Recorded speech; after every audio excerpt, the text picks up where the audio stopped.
Maraming pwedeng mag-generate which is yung ginagamit natin study which is yung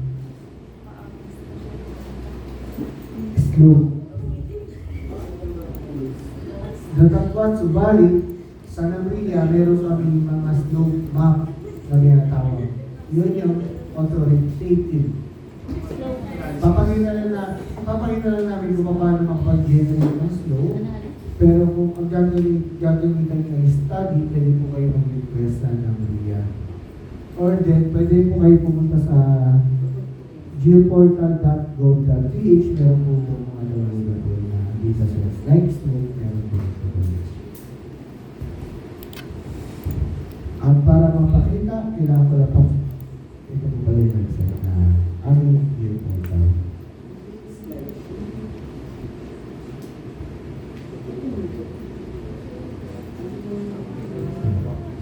Geoportal.gov.philippines. Doon sa mga may mga gustong existing na makuha data sets, meron po kami dito. Geoportal.gov.philippines. Meron siya yan. Meron dito mga land cover. Slope map, meron din po yan. Pwede lang yung search. Underweight? Yeah. Slope map na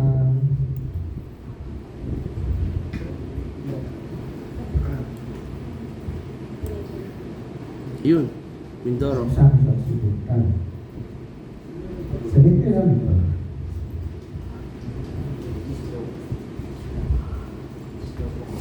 Ito, meron na siya nakalagay yung kanyang mga classification ng slope. 0 to 8, 8 to 18, 8 to 30, 18 to 30, and 30 to 50, and above 50 is small hills.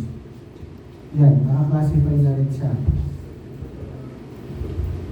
Bakit wala ang ano? Hindi lang siya mag-load. Hindi. Kailangan niya mag... Ha? Ay! Ay, nako. Misamis. Ba't misamis to? Wala nga ng Mindoro. Walang Mindoro. Wala.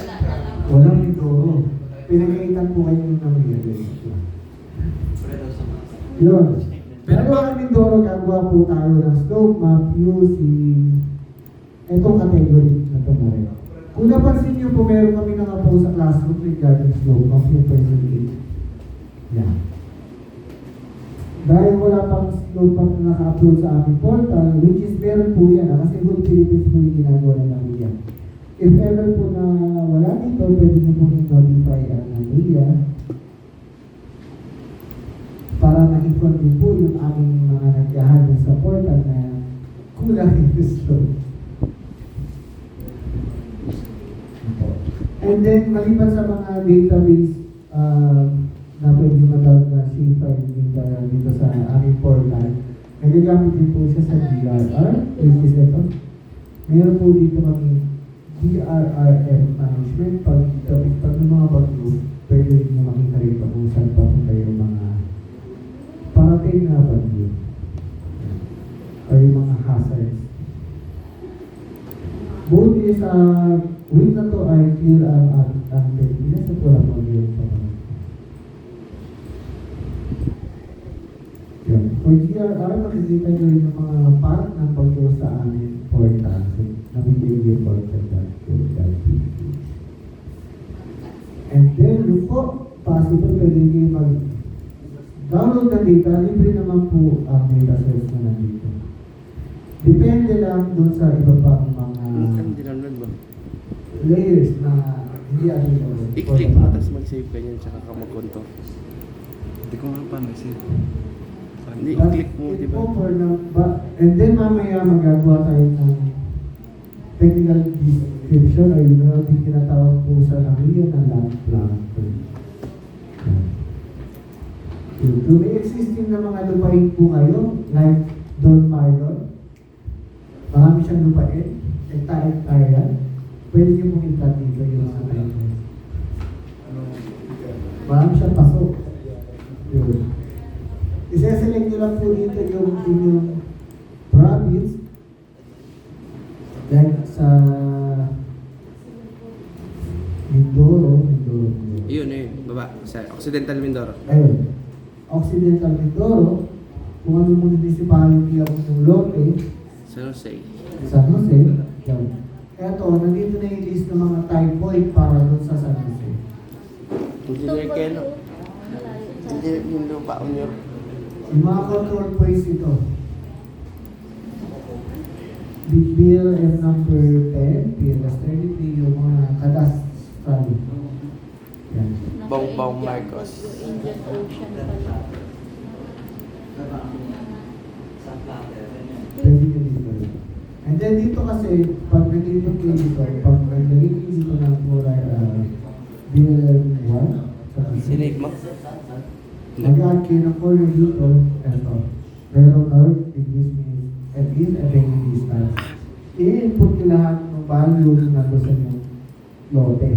And then, maipag-plot na siya using lot plotter ng media. Otherwise, mamaya ang topic natin, which is yung technical description, lot plotting din, using QGIS naman. Ito kasi, itong lot plotter na ito ay nakabigay sa namin sa geocoordinates data.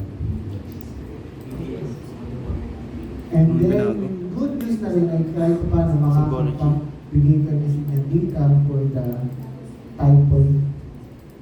May pinipare kami dyan, unofficially yours na data, which is yung mga time points.